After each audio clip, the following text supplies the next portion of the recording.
Muy bien, doctor Julián, bienvenido. De verdad que es un verdadero honor y placer tenerte nuevamente acá con nosotros. Siempre has sido de la casa. Para mí es un placer verdadero volver. Creo que quizás nunca me fui. Revive siempre ha sido mi casa y bueno, yo espero que podamos aprender y hacer mucha conciencia del ejercicio médico el día de hoy. Para mí es un placer estar acá. Muchas gracias por invitarme también. Antes de iniciar con el tema, Julián, nos gustaría que nos contaras un poco qué estás haciendo, qué formación tienes y cuéntanos un poco de todo lo que vienes haciendo en temas médicos. Me llamo Julián Castellanos, para las personas que no me conocen. Soy médico formado en la Universidad de Manizales hace unos 9 años. Y he sido un médico un poco generalista, un poco de tocar aquí y allá. Hice parte de Revive, creo que hago parte de Revive todavía. Muchos años como instructor en reanimación. Hice parte de ese gran equipo y ahora estoy muy metido en el cuento de la nutrición y de la medicina del estilo de vida.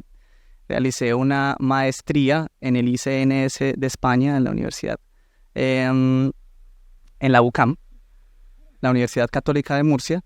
Y bueno, digamos que ahora estoy desde la consulta viendo todo este tipo de pacientes que lo necesitan desde la nutrición. Sí, precisamente sobre esta maestría y sobre este tema tan importante que queremos tocar, pues quiero que hablemos un poco como de eso, ¿cierto? Hay un tema y es como la medicina y el estilo de vida, cómo fluyen y por qué es importante todo esto que se viene hablando. Cuéntame un poco como de esa parte. Bueno, muy bien. Para empezar a hablar de la medicina del estilo de vida hay que partir de qué es. La medicina del estilo de vida es un enfoque clínico con bases científicas. Eso es una salvedad importante que hay que hacer porque existe cierta reticencia estructural. Es un enfoque basado en ciencia que trata de forma particular la modificación de factores que son totalmente modificables. Entonces, básicamente, se trata de implementar cambios en la nutrición del paciente, hacer una alimentación consciente, también desde el movimiento, desde la actividad física, también una atención y una gestión al sueño y al estrés, y por último la evitación de sustancias tóxicas. Más o menos en esos 5 o 6 elementos se basa el ejercicio de la medicina del estilo de vida. Digamos que más de esos 5 elementos que son fundamentales para poder hacer ejercicio clínico en medicina del estilo de vida, uno tiene que tener un conocimiento básico, intermedio o profundo de 4 pilares fundamentales que son la microbiota intestinal, la nutrición como tal, el sistema nervioso autónomo y el estrés. Hay una relación muy directa entre esos dos últimos. Para hablar de nutrición, uno tiene que hacer una distinción especial, y es que la nutrición no es alimentarse, que es más o menos el concepto que siempre hemos tenido. La nutrición es consumir alimentos para que el cuerpo funcione. Eso es una definición un poco generalista, pero es importante siempre tenerla en cuenta. Va a dar unas concepciones un poquito superficiales al principio, luego quizás tratemos de ahondar en cada uno de los temas. Lo otro es la microbiota intestinal, que está cogiendo muchísima fuerza. No es un tema nuevo, se cree que es un tema que está de moda, parece una moda transitoria, pero es un tema que hace 20 años estamos investigando y nos estamos dando cuenta con mucho rigor que tiene una importancia fundamental en la salud humana. Es una relación mutualista entre el ser humano, que es el huésped, y esos microorganismos que son súper importantes para mantenernos sanos. Y la otra tensión importante es la del sistema nervioso autónomo. La del sistema nervioso autónomo es esencial porque quizás en las escuelas de medicina nos lo enseñaron como un tema más en la fisiología, pero el sistema nervioso autónomo es importante para todas las actividades fisiológicas. Actúa como 2 bracitos que son complementarios, el simpático y el parasimpático, y hemos desarrollado ciertos estilos de vida que dañan el sistema nervioso parasimpático especialmente. Pero bueno, es un poquito más adelante. Y al final está otro factor esencial que es la inflamación crónica y el estrés oxidativo. No entender la inflamación como un proceso agudo, como un esguince, como un trauma, no esa inflamación, sino una inflamación metabólica que constituye la matriz de las enfermedades crónicas no transmisibles. Esos son los 4 elementos esenciales de la medicina del estilo de vida.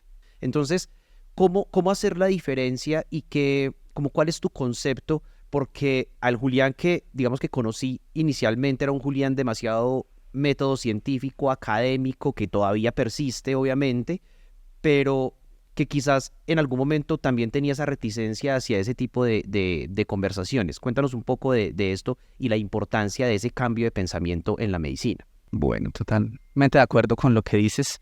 Yo creo que hay una reticencia general, estructural por parte del gremio, y eso incluso puede tener cierto interés psicológico, ¿cierto? Eso puede incluso tener cierta importancia a nivel filosófico. ¿Por qué?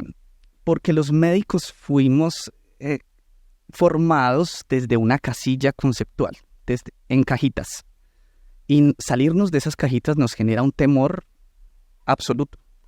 Bien, entonces no es que sea una pseudociencia, no es que estemos tratando de formar a partir de la pseudociencia, todo lo contrario, la medicina del estilo de vida tiene fundamentos científicos, tiene ensayos clínicos aleatorizados, tiene metaanálisis que constituyen la cumbre de la escala de la evidencia científica, ¿cierto? En la pirámide. Sino que es evidencia que no conocemos. Y yo creo que una reacción humana, primera reacción humana a lo desconocido es ese temor, esa incertidumbre, incluso esa negación. Eso por un lado. Por otro lado, yo creo que estamos también inmiscuidos un poco en la época de la crispación, de la posverdad. Y el gremio médico no es ajeno a esos movimientos.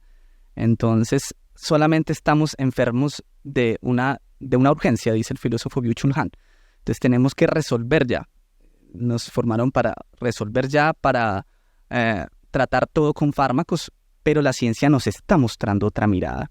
Es difícil a veces, pero tenemos que aceptarla porque si nos jactamos de que la ciencia es el aspecto esencial y la herramienta más importante de medicina, que de hecho lo es, tenemos que tomar una actitud científica. La actitud científica sana requiere un escepticismo sano, un análisis individual de cada caso, pero también una capacidad de asombro que debe garantizarse. El científico también debe asombrarse y debe tener la mente abierta para lo que nos viene a mostrar. Y bueno, finalizando la respuesta, yo creo que la ciencia y la medicina es un poco la mentira de hoy, ¿no? Siempre estamos reevaluando todo el tiempo. No hay nada más que el método científico para reevaluar y reevaluar todo el tiempo, y yo creo que ese es el cambio. Sí, sin duda. Eso que comentas incluso complementa muchísimo porque la pregunta que viene a continuación es ¿por qué a nosotros como profesionales de la salud y como médicos debe interesarnos estos temas y ojalá pues aplicarlos en el día a día con nuestros pacientes? Bien, la razón fundamental es que el enfoque es efectivo. Es muy simple y es contundente.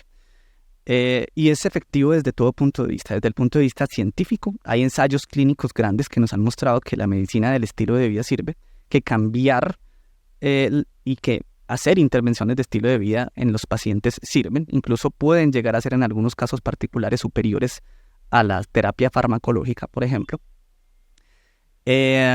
Digamos que para ilustrar ese concepto hay 3 ejemplos grandes que me gustaría traer a cuento. El primero es un reconocido estudio que es el Lifestyle Heart Trial.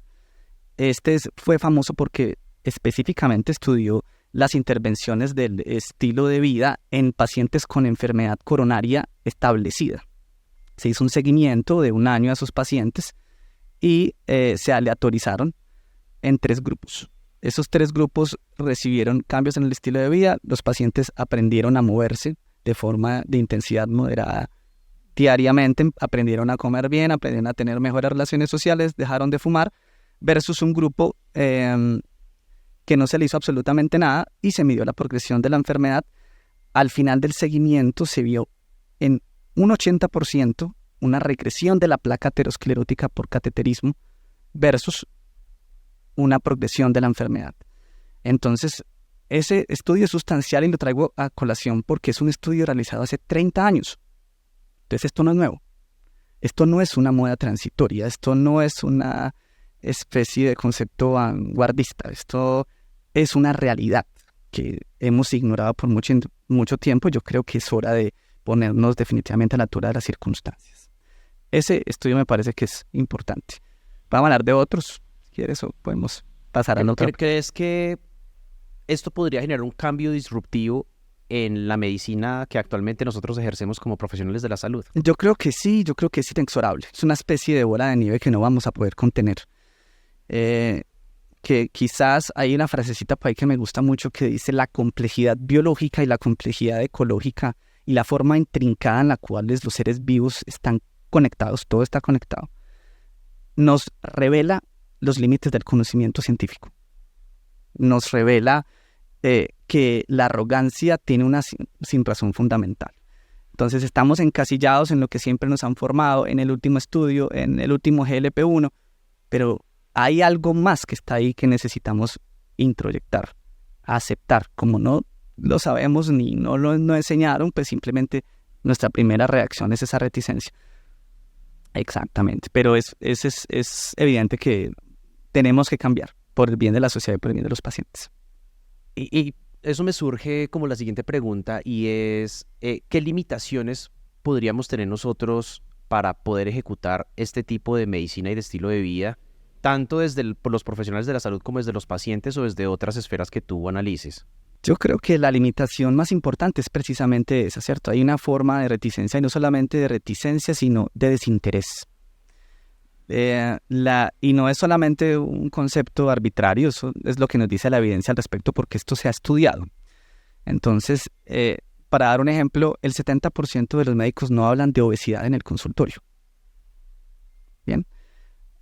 Hay cifras que son importantes, por ejemplo, el 80% de la sociedad sabe que está enferma, quiere cambiar su salud, su estilo de vida, pero los médicos no sabemos cómo aportarles esa información, ¿cierto? Entonces, ese desconocimiento, primero, hay una reticencia, la reticencia es secundaria a la ausencia de formación, ¿bien? Entonces, no formamos para nutrición. Entonces, en la Escuela de Medicina no existen cursos de nutrición. La Academia Nacional de Ciencias, que es un organismo académico de muy alta importancia en el mundo, dice que en medicina deberían hablarse al menos 20 horas de nutrición al año. Y ni siquiera en los Estados Unidos se cumplen esos estándares. ¿Bien? Y ahondando, hay cifras más importantes. Por ejemplo, nosotros en un estudio interesante en Reino Unido, 109 horas dedicadas a la farmacología versus 4 horas a la actividad física y a la nutrición. Entonces, esto no es una cuestión de sustituir la medicina que nos enseñaron. No es eso. Es complementar. Y complementar con un instrumento que es absolutamente necesario, ¿cierto? Esa como primera barrera quizás, y la más evidente. La segunda es que el sistema sanitario tampoco parece estar preparado para atender y para introyectar adecuadamente la medicina del estilo de vida como se puede. Eso requiere tiempo, requiere que el paciente sea escuchado. Entonces, actualmente una consulta de prevención es que el paciente llegue, se saluda, le tomamos la presión y le reformulamos unos antihipertensivos para que vuelvan 6 meses. En eso se convirtió la prevención primaria. Y yo creo que no puede ser así. El paciente tiene que ser escuchado y hay que incentivarlo a cambiar esos 5 eslabones de los que hablábamos al principio para que veamos de verdad buenos desenlaces en su enfermedad. Yo creo que esas dos principales, un hueco en la formación, una reticencia estructural ideológica, una especie de sesgo de grupo social. Ese es un sesgo cognitivo muy reconocido en la comunidad médica. Y tercero, el sistema no creo que esté tan preparado para eso. Creo que esas 3 son fundamentales. ¿Y cómo podríamos nosotros desde nuestras respectivas especialidades o maestrías enfocar hacia nosotros y hacia ese entorno esos cambios y esa medicina y ese estilo de vida y esos cambios de estilo de vida? Bueno, primero quisiera hacer un poquito de énfasis en esa idea de que estamos encerrados de alguna manera. Hay un concepto muy interesante que maneja una neurocientífica que se llama Camila Pang. Entonces ella habla de cajas de pensamiento, ¿cierto? Nosotros estamos encerrados en unas cajas de pensamiento y quizás tampoco tengamos la culpa de eso, sino que de forma inconsciente vamos tratando y resolviendo problemas quizás en el frenesí de la vida y en el frenesí del trabajo. Entonces, este no es un paciente, este no es un ser humano, este es una hipertensión. Este es una diabetes. Doctor, tiene la glucemia en 400. Listo, aplíquele 10 unidades de insulina. Estamos entrenados para eso, para la inmediatez. La inmediatez es transversal a todas las fases de la vida, incluso al trabajo en medicina. Entonces, antes que nada, eliminar esas ideas preconcebidas es importante. Y eso requiere un cambio en la forma de pensamiento, un cambio en la cultura quizás, en cómo nos educamos, en cómo nos están formando, en cómo nos están formando como médicos. Eso es lo primero. Lo segundo es, sí, y lo que hablas no simplemente es una suspicacia, sino que hay hechos científicos que lo confirman.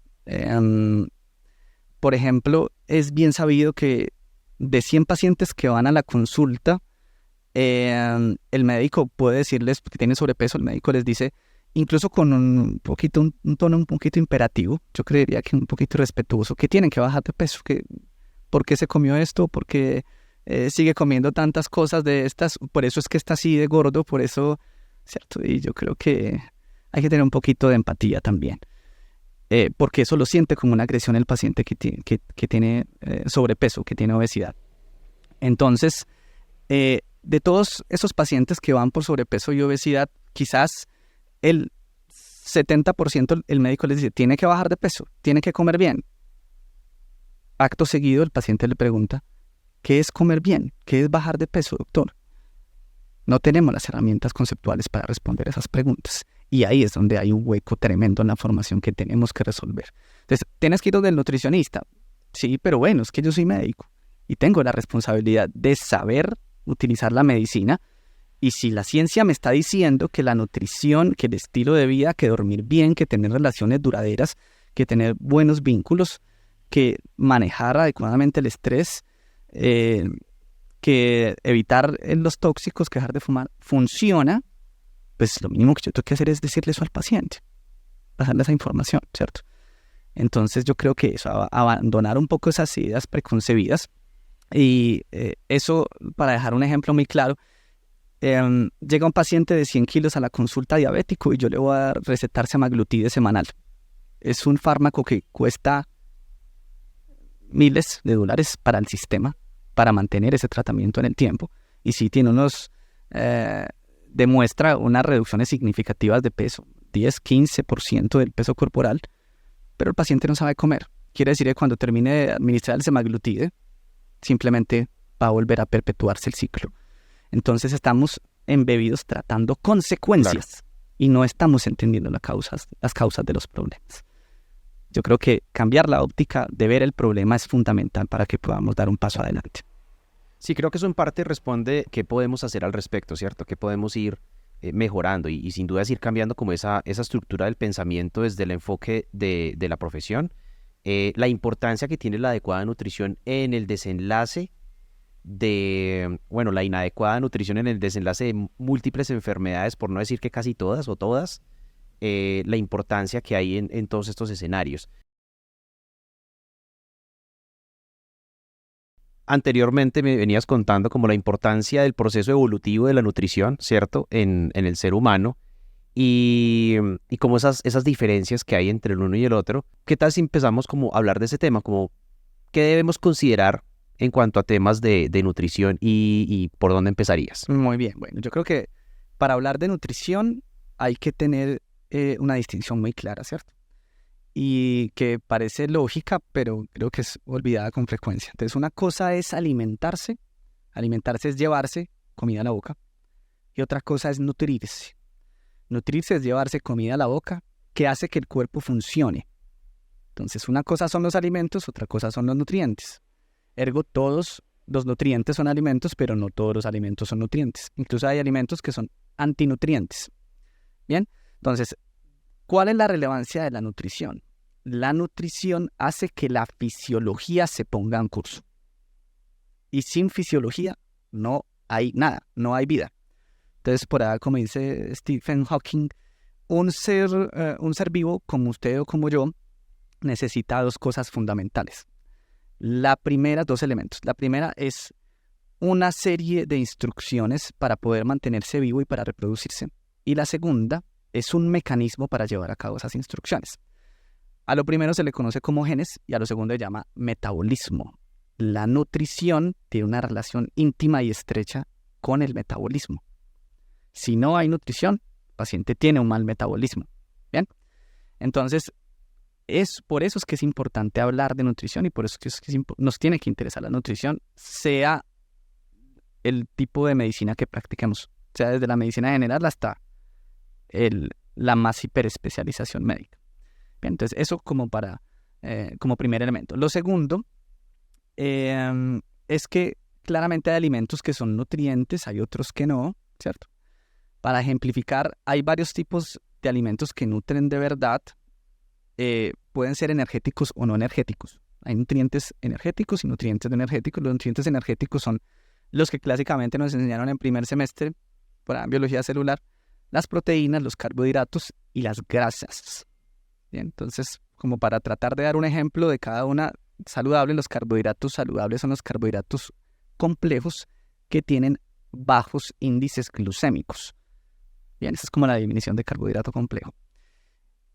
Hablando de las proteínas pueden ser tanto de origen animal, origen vegetal, y las grasas, como para ejemplificar la más importante, la más conocida, la mejor grasa quizás sea el omega 3, bien, que es un tipo de grasa esencial, es decir, que no producimos, y que el cuerpo la necesita porque se asocia, muchísimos estudios han descrito esa asociación entre omega 3 y reducción de inflamación crónica y prevención de enfermedad cardiovascular.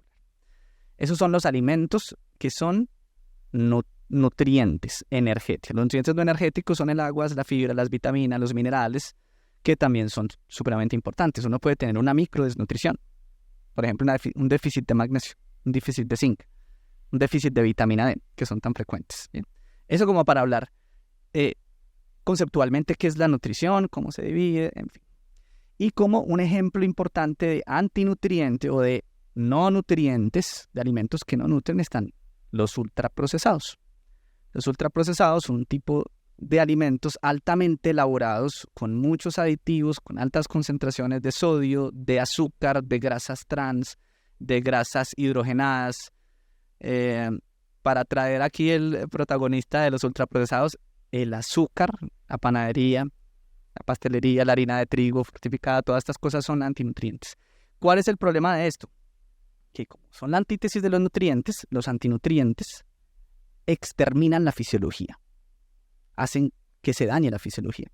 Y como aprendimos por ciencias básicas, ¿cómo se llama la materia que daña la fisiología? Se llama patología. Entonces ese es el principio para la enfermedad. Después, como de esta antesala, me gustaría hablar un poco sobre lo que también tocas en la pregunta, que es como esa perspectiva evolutiva, esa perspectiva histórica. ¿Dónde nació el problema? ¿Cuál es el problema que nosotros tenemos? El problema es que nosotros estamos sobrealimentados como sociedad. Bien. Y se ejemplifica muy fácilmente. Si vas a la tienda y te compras un paquete que tenga cualquier cosa, no puedes comer solamente una. Te apuesto a que no puedes comer solamente una papa frita. Es imposible. Y eso se da porque hay unos circuitos neuronales que se dañaron. Nos dañaron el centro de recompensa cerebral. Entonces requerimos más y más y más y más y más. Se nos dañó el mecanismo cerebral de saciedad, exactamente. Se nos dañó los núcleos de recompensa. Entonces, ¿qué sucede? Esto inicia incluso en la prehistoria. Es un problema que inicia en la prehistoria, por allá en la segunda fase, que es el neolítico, hace más o menos unos 11.000 años. Justo antes de eso, los seres humanos teníamos que cazar. Éramos nómadas, teníamos que cazar, no estábamos asentados, no teníamos asentamientos, teníamos que buscar la comida. Y el cuerpo humano evolucionó de tal forma que hacía largos y prolongados periodos de ayuno.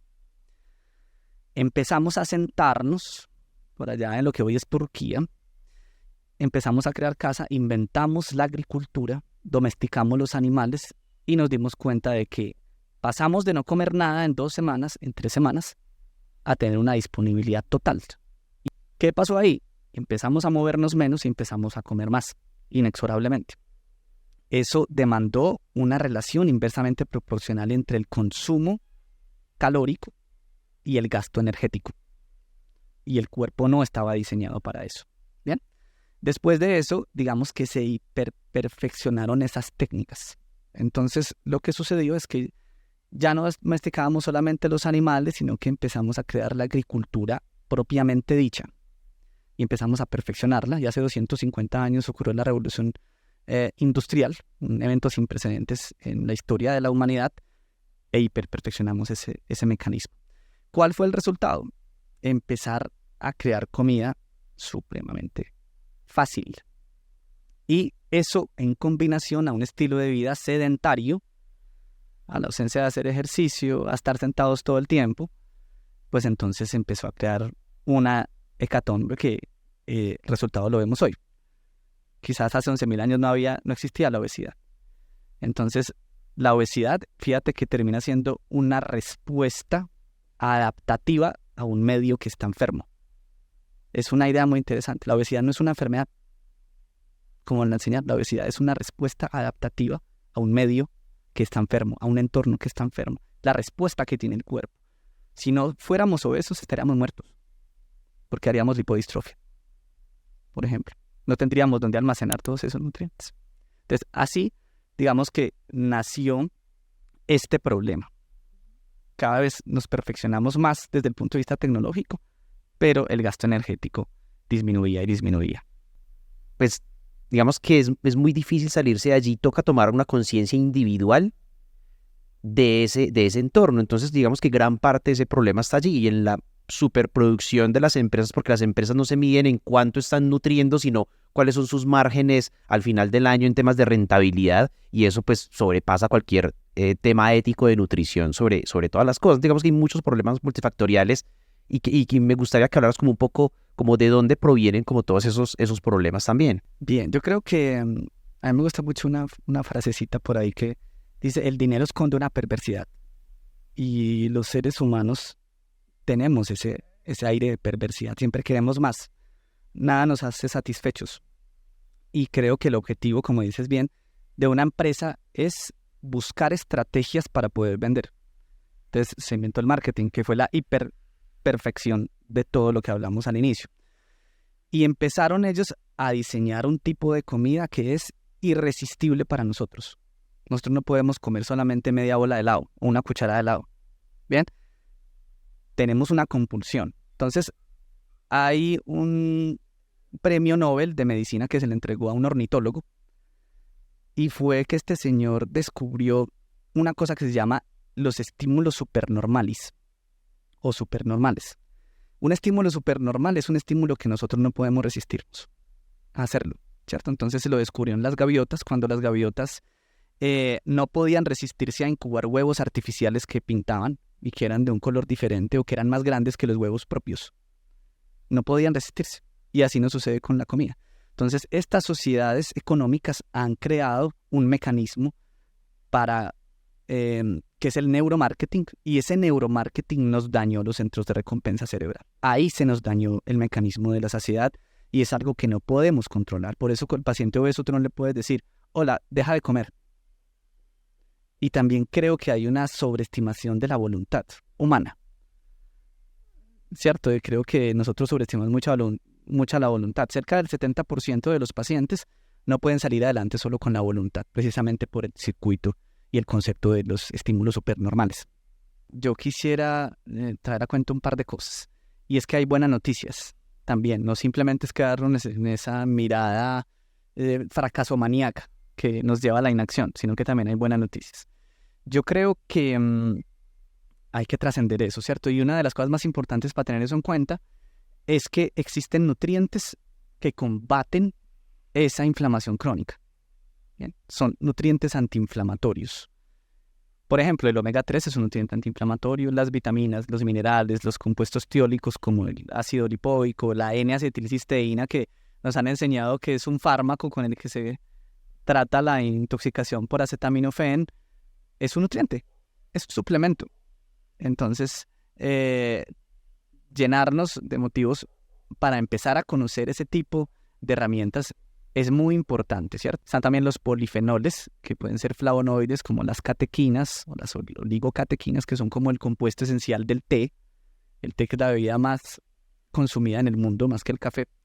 Y están los no flavonoides, que son la cúrcuma, que cada vez se conoce más, que es una especia muy famosa. Échenle a todo cúrcuma, entre paréntesis. Y y el resveratrol, que es un suplemento supremamente interesante que se ha estudiado, tiene ensayos importantes como antioxidante. Es importante esa herramienta. Otra cosa que es importante es que esa lucha se está dando. Digamos, acá en Colombia, en lo que nos respecta a nosotros, el Ministerio de Protección Social y el Ministerio de Salud ya estableció un reglamento el 13 de diciembre del año pasado, la resolución número 2492, de imponer los sellos octagonales en los alimentos ultraprocesados. Eso es esencial, porque la evidencia nos demuestra, antes eran redondos, la evidencia nos demuestra que ese impacto visual hace que la sociedad diga, un momento, es mejor no consumir eso, alto en sodio, alto en grasas trans, exactamente. Entonces es una lucha que estamos dando. Desde el punto de vista de la medicina, es una lucha que también debemos dar. Entonces ahí volvemos a la misma jugada. El cambio de pensamiento, el derribo de esa reticencia estructural, de las mallas curriculares, enterarnos más por la nutrición. Y eso también es una lucha que se está dando, por ejemplo, en Estados Unidos. En las escuelas de medicina ya hay programas y materias de nutrición, ya está eso en el plan curricular, perdón. Y también incluso le enseñan a cocinar a los médicos, que es una cosa que también me parece muy buena y muy importante. Entonces es una lucha que estamos dando. Respecto a lo del brócoli, volvemos un poquito a la mirada problemática de todo, y es que terminamos embebidos en 3 círculos viciosos, ¿bien? Y los 3 círculos viciosos son, primero, estamos consumiendo alimentos que a priori pueden llegar a ser deficitarios en nutrientes esenciales, los nutrientes que hablamos. Por ejemplo, lo que hablabas, el brócoli, hay un estudio interesante en España que demuestra que la concentración de ácido fólico del brócoli es menor al 80% después de la década de los 80. Bien, que la concentración de magnesio se reduce a un 70%. Las manzanas ya no tienen 50% menos de vitamina C.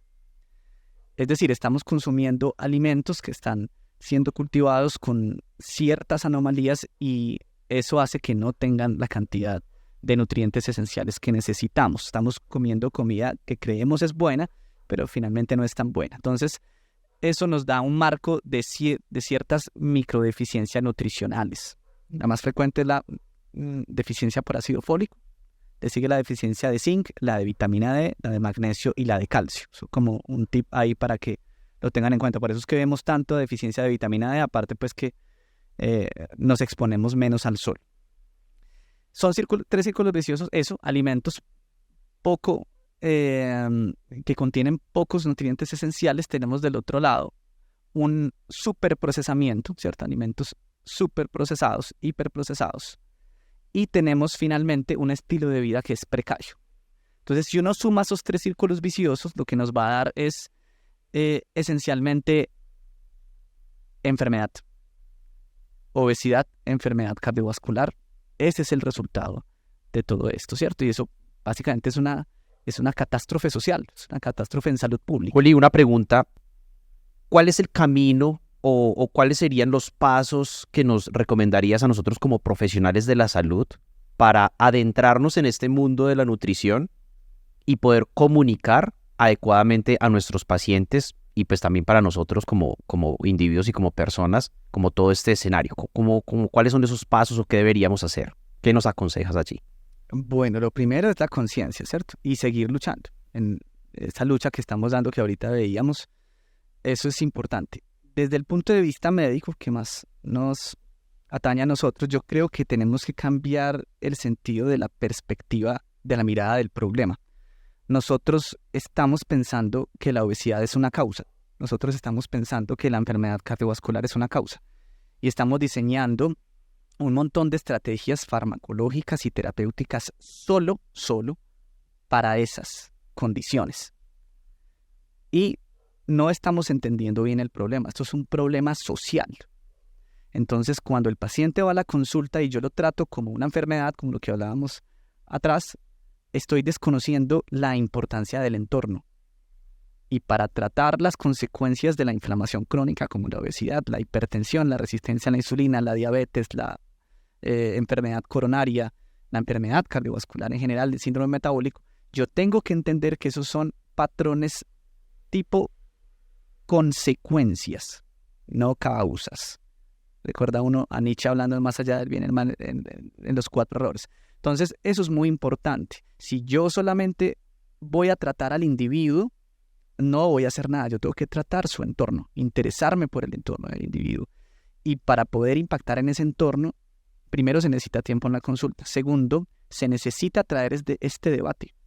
Esto tiene que importar como sociedades científicas, porque si la empezamos a mirar y a cambiar la óptica de cómo se hacen los estudios, de cómo estamos diseñando la evidencia y en qué nos podemos centrar, en qué problemas tenemos que resolver y son más urgentes, que es entender la causa, yo creo que eso finalmente va a hacer que tomemos medidas como gremio, como sociedad científica, y eso puede generar, digamos, la calma del marketing y que el ministerio y las organizaciones políticas y sociales vayan educando a la sociedad para eso, ¿cierto? Entonces, ese cambio de perspectiva es fundamental. Es fundamental. Y yo quisiera ahí hacer una reflexión un poquito anecdótica. Hay una anécdota que me pareció muy interesante, que es que nosotros los médicos estamos acostumbrados a ver al ser humano como una unidad homeostática. ¿Bien? Y ese concepto lo acogimos de Claude Bernard, que era un genio, padre de la medicina experimental y quizás primer filósofo de la ciencia. Claude Bernard inventó el concepto de la homeostasis diciendo que para que un ser vivo pueda sobrevivir, tiene que tener un control interno de sus variables, tiene que tener un control fijo de las variables internas. Pero entonces eso tuvo una colisión conceptual, él era médico, con Charles Darwin, que Charles Darwin era un biólogo evolucionista, ¿cierto? Entonces Darwin dijo, no creo que sea así, creo que es precisamente todo lo contrario. Charles Darwin impuso y postuló que precisamente el ser que sobrevive no es el que mantiene fijas las constantes vitales, que es como nos enseñan los médicos. Más de 38 hay fiebre, más de 170, estamos anquilosados en eso. Y no, lo más importante es cómo el cuerpo se adapta a los cambios del entorno. O sea, el ser que puede salir adelante es el que se adapta a las complejidades del medio, el que puede cambiar esas variables en pro de.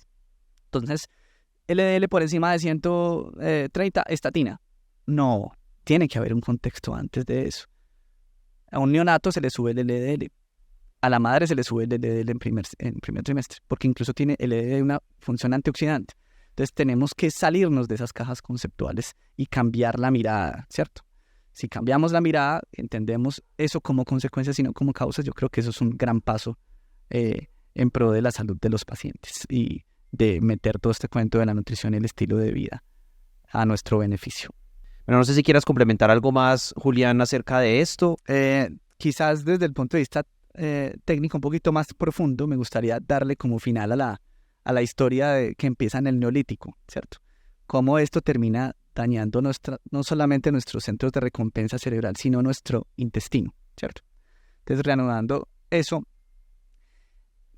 estamos sometidos entonces a una hiperalimentación, a una sobrealimentación, y eso nos genera un estado postprandial prolongado, ¿cierto? El cuerpo humano nos está preparado para recibir ese montón de comida, ese montón de calorías. Entonces tiene que empezar a abrir ciertas vías metabólicas que dañan la fisiología y terminan en enfermedad. Entonces cuando comemos muchas calorías, que generalmente son calorías vacías, el cuerpo empieza a convertir eso en ácidos grasos y esos ácidos grasos se empiezan a meter en el tejido adiposo. Entonces el tejido adiposo no es un pedacito de tejido graso que nos enseñaron para la anatomía, es un órgano endocrino, igual que el músculo. Nos enseñaron el músculo y el tejido graso en anatomía 1 y nunca más volvimos a saber de eso. Nunca más. Y esos son 2 órganos fundamentales con un montón de funciones endocrinas. Entonces, ¿qué sucede en el adipocito blanco? No en el pardo, en el blanco. Empieza a funcionar como una bodega. Y ahí se empieza a captar todos esos ácidos grasos que no se pudieron aprovechar como glucosa para convertir energía porque el gasto energético está bajo. Cuando pasa esto, la capacitancia del tejido graso aumenta un montón, hay hipertrofia, hay hiperplasia y el paciente empieza a tener un aumento del tejido graso. Aumentar. ¿Qué sucede cuando un tejido aumenta mucho? Se pierde la relación estroma-vascular. Entonces no hay la capacidad de llevar nutrientes a ese tejido. Cuando no hay la capacidad de llevar nutrientes a ese tejido, el tejido se infarta, como todos los infartos que nos han enseñado. Y cuando un tejido se infarta, sobreviene una respuesta inflamatoria. Llegan macrófagos, llegan componentes del sistema inmune y generan una inflamación crónica. Entonces esto quería explicarlo como para darle un poquito de contexto al que el médico entienda por qué se inflama uno. ¿Cómo así que uno se inflama comiendo? Así se inflama. Llega a los macrófagos, empieza a instaurarse una cadena inflamatoria y como el estímulo no cesa, sino que se perpetúa en el tiempo porque no tenemos los mecanismos cerebrales para poder contenernos, son estímulos supernormales, entonces, exacto, se monta una inflamación crónica de bajo grado, así se llama técnicamente, ICBG, inflamación crónica de bajo grado, que es un tipo de inflamación metabólica. Esa inflamación metabólica también hace que se pierda la sensibilidad de la insulina por ciertos órganos como el hígado, como el mismo tejido graso, y el páncreas responde con grandes cantidades de insulina. Eso lleva a hiperinsulinemia, eso lleva resistencia a la insulina, y la hiperinsulinemia aumenta más la inflamación. Hay estrés oxidativo en todas las células, y ahí ese es el paso 1, la inflamación crónica. Si no se combate, si los antioxidantes son malos o no tenemos defensas antioxidantes, la inflamación crónica empieza a perpetuarse, y una vez se perpetúa, empieza a convertirse en riesgo cardiovascular, empieza a taparse la placa aterosclerótica, empieza la gente a infartarse y terminan siendo y causando las enfermedades crónicas no transmisibles, enfermedades de la civilización que están íntimamente relacionadas con el estilo de vida de la sociedad moderna. Este concepto que vamos a hablar el día de hoy me parece súper interesante porque es algo de lo que se ha venido hablando, ¿cierto? De la importancia que tiene la microbiota en nuestro organismo. Y háblanos un poco acerca de esto. ¿Qué es la microbiota? Muy bien, la microbiota es un sistema diverso, es un sistema complejo. Es considerado como quizás el órgano más grande del cuerpo humano desde ahora. Es una palabra que conocemos hace unos 20 años, esto no es nuevo. Quiero también insistir en eso. Esto no son cosas de hace 6 meses ni de hace un año. Hace casi 20 años se está investigando sobre microbiota y en las últimas 2 décadas, en la última década especialmente, nos estamos dando cuenta de la repercusión que esto tiene en la salud. La microbiota es el conjunto de microorganismos que viven en el intestino, la microbiota intestinal, porque hay microbiota en todo lado. En la piel hay microbiota, en la vagina hay microbiota, en la boca hay microbiota. En el pulmón hay microbiota, que se considera un sitio estéril hasta hace 3 años que yo revisé neumonía la última vez. Entonces, es una comunidad de microorganismos, llámese bacterias, virus, parásitos, arqueas, que es un tipo de protozoario diferente, y hongos, que tienen una relación mutualista con el ser humano, cuando las condiciones son buenas. Nosotros les damos hogar y los microbios del intestino desempeñan un montón de funciones que los seres humanos no somos capaces de desempeñar. Por ejemplo, la microbiota es fundamental para la síntesis de vitaminas, para el metabolismo, mantiene a la raya la inflamación crónica. La microbiota, una microbiota sana y equilibrada, sintetiza unos compuestos que se llaman ácidos grasos de cadena corta, y esos ácidos grasos de cadena corta son muy interesantes porque son los que ayudan a que el epitelio intestinal funcione. Así de sencillo. La microbiota hace que el intestino funcione. ¿Bien? Que el enterocito como célula sea funcional. Y el enterocito, su principal origen y fuente de energía es los ácidos grasos de cadena corta, especialmente el butirato. ¿Qué otras funciones tiene? Protección. Fíjate que la conexión que tenemos con el medio es toda, desde la boca hasta el recto. Nosotros tenemos una conexión íntima, estrecha con el medio externo. Entonces necesitamos una protección. La microbiota cumple esa función de barrera. Le da sostenimiento a la barrera intestinal. Ayuda a que se produzca moco adecuadamente. Es decir, hace que el sistema digestivo, especialmente el intestino, funcione de verdad. Y tiene otras asociaciones. Por ejemplo, regula la presión arterial, regula el sueño. La microbiota es súper importante en la síntesis de precursores de serotonina. Casi que el 90% de la serotonina está en el intestino. Entonces, Si no tenemos la microbiota regulada, pues entonces vamos a tener tendencia a la depresión, vamos a tener tendencia a la ansiedad, y estamos intentando con los antidepresivos recaptar en una hendidura sináptica serotonina, pero si en el intestino no hay precursores y no hay triptófano, la respuesta no va a ser muy buena. ¿Ven? Entonces es un concepto general que es transversal a casi todas las áreas de la medicina. La sobrealimentación quizás sea el daño más importante que le hacemos a la microbiota. ¿Bien? Entonces, hablábamos que la sobrealimentación genera unas alteraciones metabólicas que terminan en obesidad, enfermedad cardiovascular. Nos falta una partecita de la historia. Y es que la sobrealimentación, especialmente la sobrealimentación con alimentos procesados, empiezan a cambiar de forma paulatina el perfil de las familias bacterianas en el intestino. Y eso va generando enfermedad crónica. Entonces, no solamente se nos daña el metabolismo, sino que se nos daña el intestino. Entonces, la microbiota es un sistema muy complejo, muy diverso. Hay más de 10 billones de células en la microbiota intestinal solamente y más de 30 billones, o sea, 30.000 millones de células bacterianas que hacen parte de nosotros. Y, por supuesto, esas células bacterianas no están ahí por estar solamente. Esas células bacterianas tienen una cosa que se llama el microbioma. El microbioma es, en esencia, el material genético de esas bacterias. Todos los genes, sabemos, se pueden convertir en proteínas y las proteínas en enzimas para desempeñar funciones biológicas. Entonces la microbiota es un gran respaldo que los seres humanos tenemos para mantenernos saludables. Hay que conocerlo como conocemos cualquier otro órgano, ¿no? ¿Qué hay ahí? ¿Qué importancia? Lo que tú dices, la transversalidad que tiene en muchos escenarios. Totalmente. Y yo creo que ese interés es fundamental, ¿cierto? Porque esto es un campo de investigación que, si bien lleva 20 años, es algo que es relativamente temprano y apenas estamos entrando a conocer cómo funcionan esos microorganismos. No son células propias, es una comunidad, es un ecosistema, y como todo ecosistema tiene una complejidad inherente. Es difícil. Entonces, ¿por qué pasamos tanto tiempo sin saber de los microbios del intestino? Porque no teníamos la tecnología, no teníamos cómo secuenciar nucleótidos para saber cuáles taxones de bacterias habían en el intestino, qué tipo de familias. Y ahora que hemos descubierto la transcriptómica, la metabolómica, la proteómica, esas disciplinas de la biología molecular nos dicen qué produce esa microbiota, que finalmente no es tan importante como las bacterias y las familias bacterianas, sino qué es lo que producen, qué es lo que nos hace. Por ejemplo, el ejemplo de la serotonina es un ejemplo muy gráfico. Y de verdad que funciona haciendo un montón de cosas. Produce acetilcolina, produce GABA, ácido gamma-aminobutírico.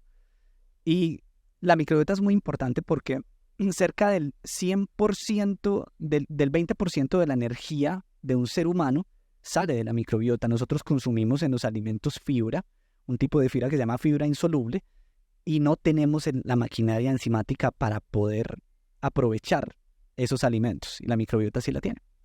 Y de ahí vive y se genera y nos ayuda en parte a nuestro metabolismo energético desde ese sentido. Es un sistema muy interesante. Sí, sí. Hay otro concepto allí que, pues, que va como en paralelo, y es la diferencia que puede existir entre microbioma y la microbiota. ¿Qué diferencia hay? ¿Cuál es la importancia de esto? Ok, la microbiota es el ecosistema de microorganismos propiamente dicho. Es decir, son las bacterias, son los virus, son los hongos, son los parásitos, son las arqueas que viven en el intestino, que residen allí. El microbioma es el material genético o el genoma, por decirlo de alguna manera, de esas bacterias. Y es específicamente importante porque esos genes se convierten eventualmente en proteínas y esas proteínas eventualmente desempeñarán funciones biológicas para nosotros. Hay una función que es esencial, que es justo esa. La microbiota es una especie de profesor para el sistema inmune. Entonces, el primer contacto que el sistema inmune tiene con un extraño, a distinguir lo propio de lo ajeno, es con las bacterias del intestino. Cerca del 80% del sistema inmune vive en el intestino. Eso no puede ser casualidad. Vive con la microbiota. Entonces, la microbiota es esa especie de adoctrinamiento y entrenamiento que tienen las células inmunes en primera instancia.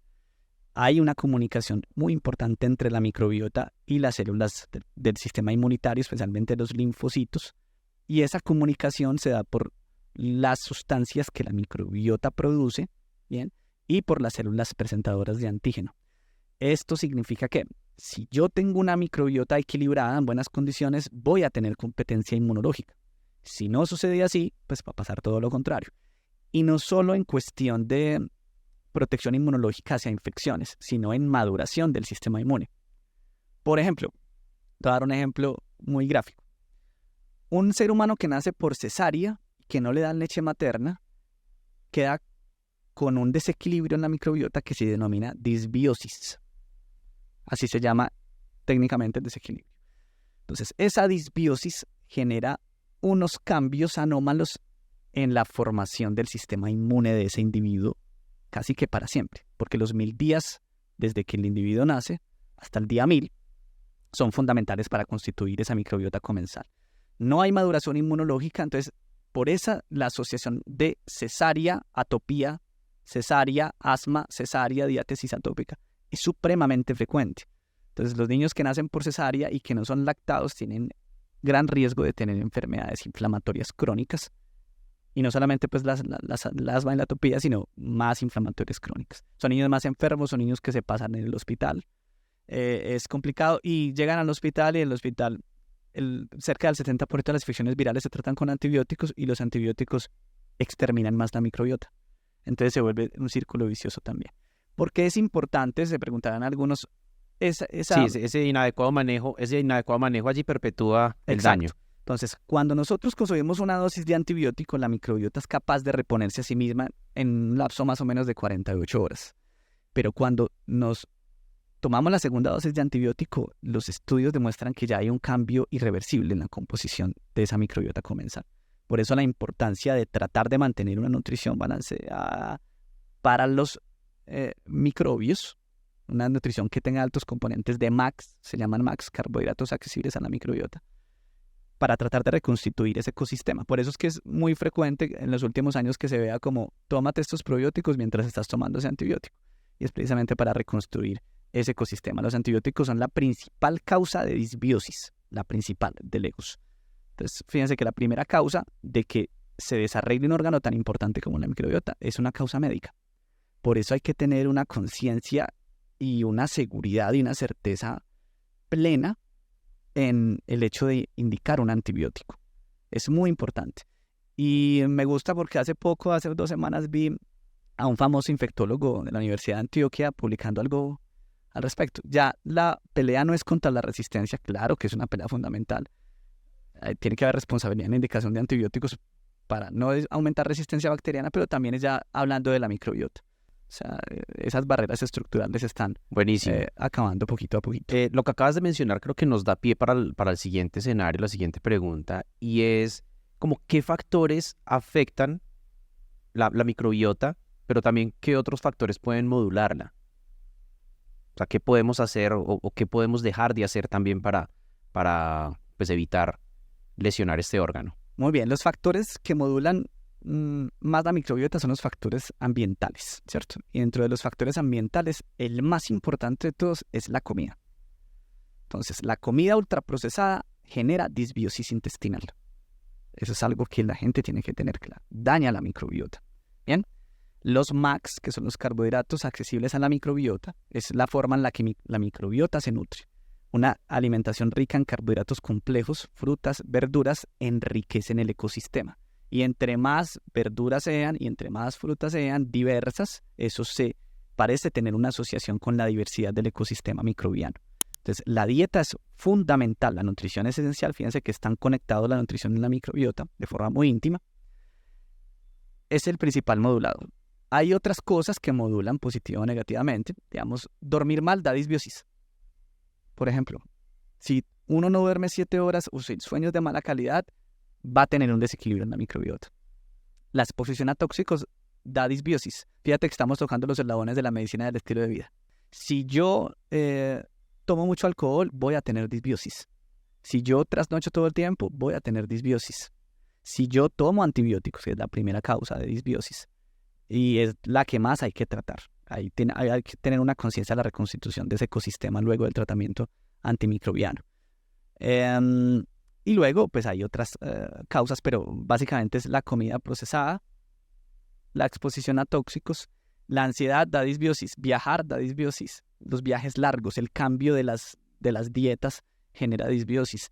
Un episodio de depresión da disbiosis y la disbiosis perpetúa la depresión, porque acordémonos que la serotonina se fabrica en la microbiota, entonces se forma un círculo vicioso. Es muy interesante. Entonces, muchas circunstancias pueden desequilibrar la microbiota. De casi todas, el sistema es capaz de responder y compensarse en 48 horas si las condiciones a priori eran buenas, pero si no son buenas, el ciclo cada vez se va a perpetuar y se va a agravar la condición y hay grados de disbiosis. No es lo mismo tener disbiosis porque estoy triste a tener disbiosis porque recibí meropenem 14 días por una infección grave en un hospital. ¿Hay algún tipo de tratamiento de ataque posterior a un manejo antibiótico de este tipo para un paciente? Bueno, digamos que lo primero que uno tiene que tener claro es el manejo nutricional, ¿cierto? Entonces, si yo no le doy comida a los bichos del intestino, ellos no van a crecer ni van a proliferar, ¿cierto? Y la segunda herramienta son los probióticos. Entonces, una dieta rica en verduras y rica en frutas, más las verduras que las frutas, y las especias. ¿Qué son los MACs? Están en las plantas, en las especias, en los hongos, en las setas. Todo eso es esencial para que coman los bichos del intestino, las bacterias del intestino, la microbiota. Entonces, la primera parte de la nutricional y la segunda, a veces sería razonable reforzar con probióticos. Y ojo que eso es un tema que nos daría como básicamente para hablar entendido, porque los probióticos también son un concepto que tienen cierta reticencia y cierta resistencia en el gremio y los médicos utilizan probióticos solamente para diarrea en los niños. Y eso no funciona así. Los probióticos tienen multiplicidad de usos. ¿Cuál es la cuestión? Que no todo es un probiótico. Entonces eso que nos venden con los yogures o que nos venden en los alimentos fermentados tienen probióticos, pero no son probióticos, son suplementos microbianos, son cosas diferentes. Entonces los probióticos, hay cepas probióticas que tienen evidencias en ensayos clínicos que sirven para reconstituir ecosistemas microbianos después de administración de antibióticos. ¿Desde dónde entonces empieza como toda esta formación de la microbiota en nosotros como individuos? Bueno, digamos que el primer contacto que tiene la microbiota con el huésped se da incluso en la vida fetal. Bien, es el primer contacto, es inútero. Entonces nosotros tenemos microbiota desde el principio. Hay evidencia de microbiota en cordón umbilical, hay evidencia de microbiota en la placenta, y esto me recuerda una cosa que es muy importante. La microbiota de la placenta es muy similar a la microbiota de la boca. Cuidar la microbiota en la mujer embarazada es fundamental, es muy importante. Quizás eso tenga como el sustento conceptual de esa asociación entre enfermedad periodontal y preeclampsia o restricción al crecimiento intrauterino. La disbiosis puede tener un trasfondo ahí interesante en esa asociación. Entonces, la microbiota de la encía de la boca es muy parecida a la microbiota de la placenta, lo que pasa en contraste a la microbiota de la embarazada. La microbiota de la embarazada cambia completamente dependiendo del trimestre. Eso es una cosa muy interesante. Y la microbiota tiene una relación muy importante con las hormonas.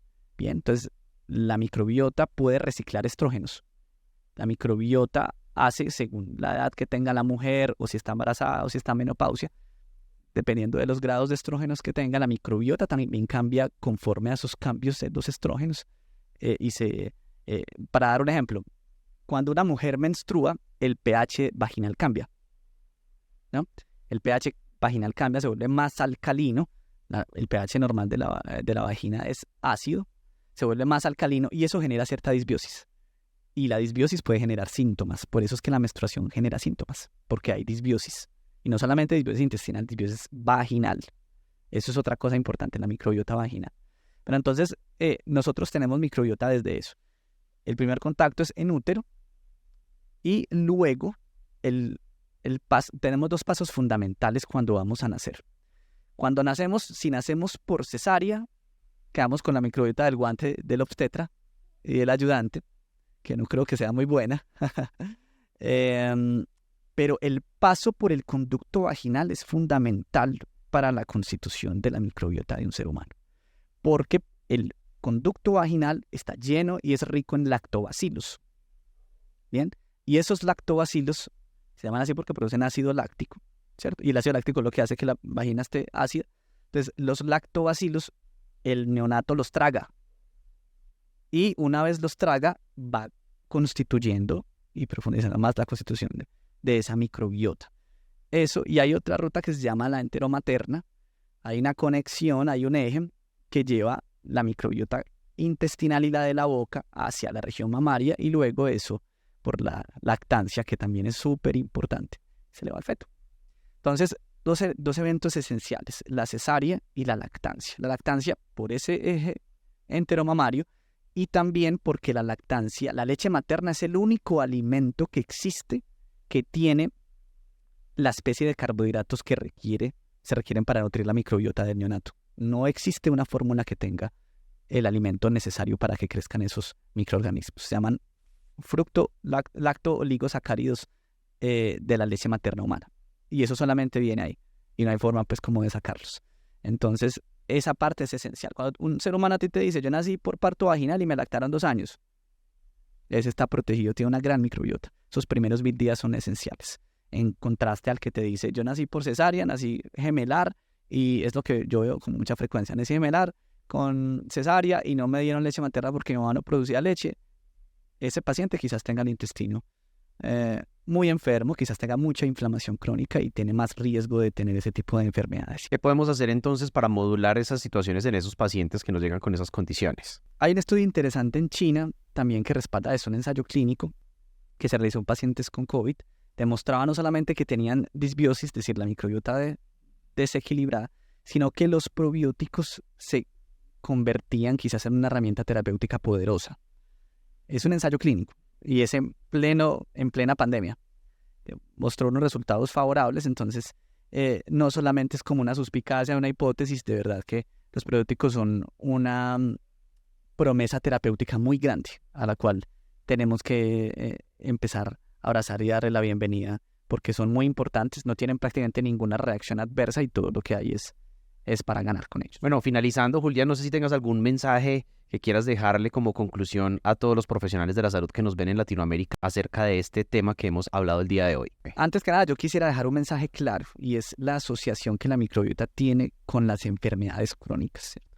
Hay muchas asociaciones, muchísimas, pero hay 3 que son fuertes y son preponderantes. Es la diabetes, la obesidad y la enfermedad inflamatoria intestinal. El paciente con enfermedad de Crohn, el paciente con colitis ulcerativa.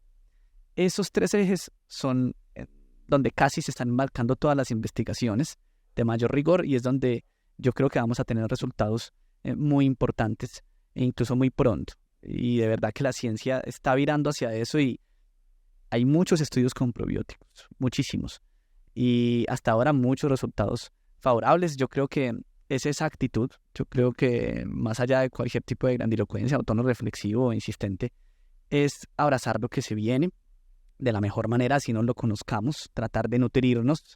Estamos hablando de nutrición y de nutrirnos de esa información, de ese conocimiento, que en verdad va a modificar la forma en la que hacemos la medicina. Así como nos han enseñado, así de forma escueta, no es suficiente. La evidencia nos está demostrando que es insuficiente, que no sabemos hacer prevención primaria. Y conocer de todos estos temas del sistema nervioso autónomo, de la microbiota, de la nutrición consciente, del manejo del sueño, que un médico se interese por eso, es importante. La sociedad lo requiere, es una demanda que está requiriendo. Y bueno, es abrazar ese conocimiento y ponerlo en práctica para el beneficio de los pacientes. Brutal. Bueno, doctor Julián, muchas gracias por acompañarnos. De verdad que nos das una información muy valiosa, muy precisa, muy científica, muy acorde a lo que pues estábamos pensando y queríamos transmitir. No, a ti gracias, Sebastián, por invitarme. Para mí, como te digo, siempre es un placer. Revive siempre ha sido mi casa, y bueno, esperemos encontrarnos en otras oportunidades. Muchas gracias por la invitación. Brutal. Bueno, a todos ustedes, recuerden por favor seguirnos en nuestras redes sociales. En Instagram nos encuentran como Revive Virtual. Así que no olviden seguirnos y compartir el contenido de nuestras redes sociales.